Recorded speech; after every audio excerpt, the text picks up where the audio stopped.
Shri maathrey namaha. The divine blessings of our Mother Divine Lalita Mahatripura and Father Divine Lord Mahadeva.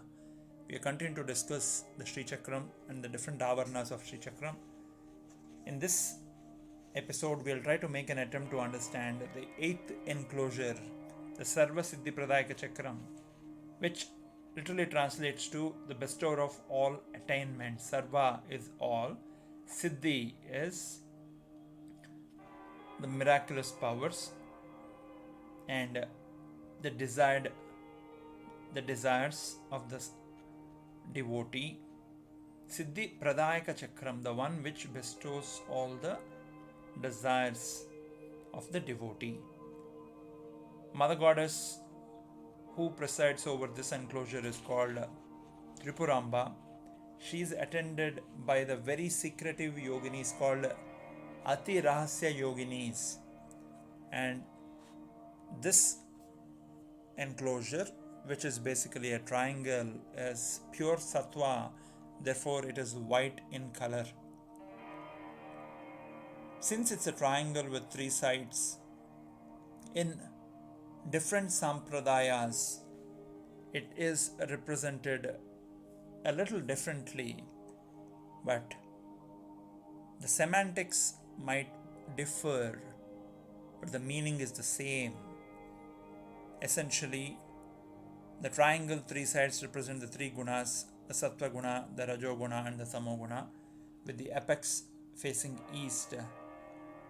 And if they are representing these three gunas, then this is called kamakala, with an independent structure. Essentially, our behavior is always in one of these dominant shades of gunas. We are predominantly dominant in one of the types, depending on the surrounding, the context, and the external influences that will trigger the shades of gunas in us. And the three sides of the triangle represent the Mahakali, the Mahalakshmi, and the Mahasaraswati. The corners of this triangle essentially forms the power of each of the mother goddesses. That's where the two, Mahakali and Mahakamesh. So if the triangle is made by joining these three sides, wherever two sides are joining, that's where the power of Mother Goddess is represented in. Therefore, ensuring that all of them are mutually dependent on each other.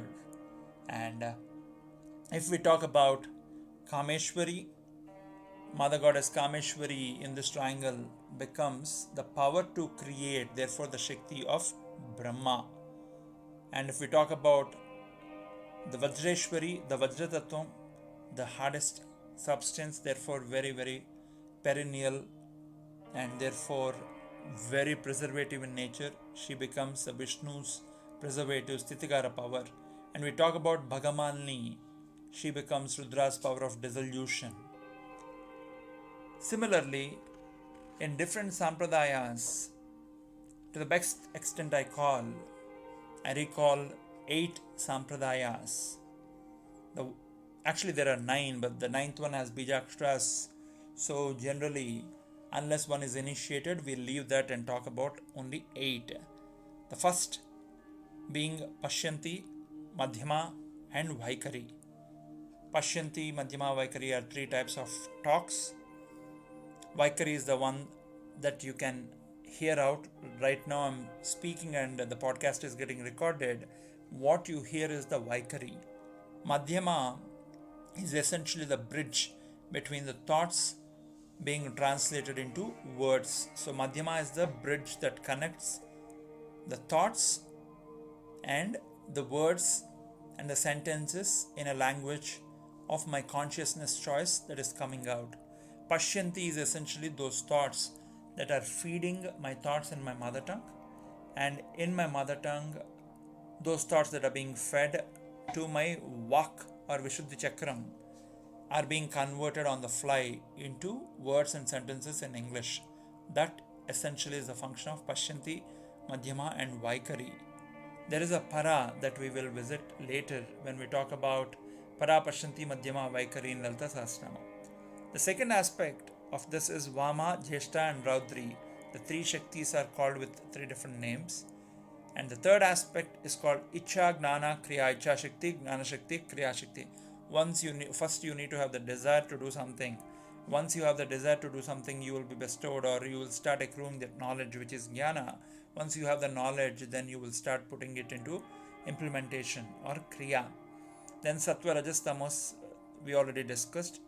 Ishvara, Hiranyagarbha and Virat. Ishvara is the Ishvara Tattvam, Hiranyagarbha is spreading out and preserving, which is the Vishnu Tattvam.